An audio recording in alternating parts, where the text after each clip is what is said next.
নমস্কার, সবাই কেমন আছো? আশা করছি সবাই খুব ভালো আছো।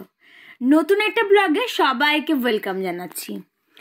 দেখতেই পাচ্ছ সকালবেলা কিন্তু আমি চলে গিয়েছিলাম রান্নাঘরে। আর এই যে কি রান্না করছি জানো? এটা হচ্ছে চচ্চড়ি করব। কলমি শাক দিয়ে কিন্তু চচ্চড়িটা করব, ইলিশ মাছের মাথা দিয়ে। শাক সবজি প্রায় বাড়িতেই কিন্তু রোজই হয়। কোনো অনুষ্ঠান বাড়িতেও কিন্তু প্রথমেই কিন্তু শাকই দেয়, তাই না? তো আমরা তো সবাই শাক খেতে খুবই পছন্দ করি, অনেকেই আছো শাক খেতে খুবই পছন্দ করো।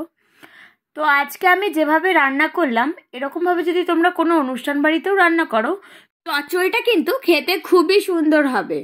তো কিভাবে কি রান্নাটা করলাম আমি কিন্তু এটা শর্ট ভিডিওতে দিয়ে দিয়েছি। এখানে দেখো, এখানে বেশি দেখাইনি, তার কারণ হচ্ছে শর্ট ভিডিওতে আমি যেহেতু দিয়ে দিয়েছি তাই এখানে বেশি বড় হয়ে যাবে ভিডিওটা, তার জন্য কিন্তু আমি দিইনি। আর এখানে দেখো পাশে কিন্তু আমি মাছ ভাজছি, তো ফুলকপি দিয়ে কিন্তু মাছটা রান্না করব। আর এদিকে আমার চচ্চড়ি কিন্তু হয়ে গেছিল, আর এদিকে মাছ ভাজা হয়ে গেছে। এই যে মাছটা এখন বসাবো। তেজপাতা ফোড়ন দিয়েছি, 5 ফোড়ন কিন্তু ফোড়ন দিয়েছিলাম। তো এই যে এবার পেঁয়াজ টমেটোটা কিন্তু এখন ভেজে নেব। তারপরে এই যে মশলাটা কষিয়ে নিলাম, কষিয়ে কিন্তু এই যে ফুলকপিটা যে আগেই ভেজে নিয়েছিলাম, ফুলকপি আলু, সেটাকে কিন্তু দিয়ে ভালো করে কষিয়ে নিলাম।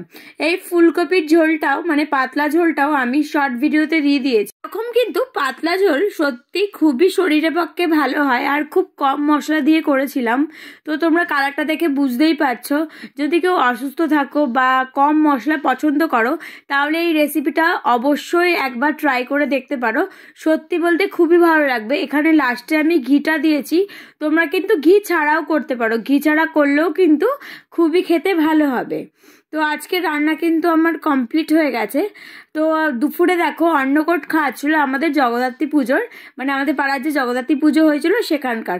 দেখো এত রোদ্রে সবাই বসে খাচ্ছিল। সত্যি বলতে মায়ের প্রসাদ না রোদ্রে কেন, ভরা বৃষ্টিতেও যদি বসে খায় না, তার স্বাদ কিন্তু চেঞ্জ হবে না, আর গরমও লাগবে না। কি সুন্দর সবাই মিলে বসে খাচ্ছে দেখো। আমি সেকেন্ড ফ্লোর থেকে ভিডিওটা না করে না পারলাম না, এত ভালো লাগলো কি বলবো। আর এখানে দেখো সবাই খাচ্ছিল, কথাকে দিদি বলে কথা নিচেই শুয়ে পড়েছিল, মানে একটুখানি রাগ করে।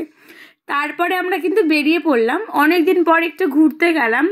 তো একটু ঘুরতে না বেরোলেও না মনটা ভালো লাগে না। আমার সাথে কে কে একমত সেটাও কিন্তু কমেন্ট করে অবশ্যই জানিও।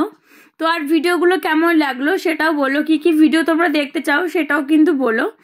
তো যাই হোক, তারপর কিন্তু ফুচকা খেয়েছিলাম। ব্যাপারটা হচ্ছে আমরা একটা জায়গায় যাওয়ার উদ্দেশ্যে বেরিয়ে পড়েছিলাম, সেখানটা যাওয়া হয়নি। তারপর কিন্তু ফুচকা খেয়ে কিন্তু বাড়ি চলে আসলাম। অনেকদিন পর বিরিয়ানি খাচ্ছি যেহেতু খুবই ভালো লাগছিল, তার কারণ সবারই শরীরটা খুবই খারাপ, আর শরীর ভালো না থাকলে বিরিয়ানিও ভালো লাগে না। যাই হোক, ভিডিওটা কেমন লাগলো অবশ্যই বলো। টাটা, সবাইকে ভালো থেকো।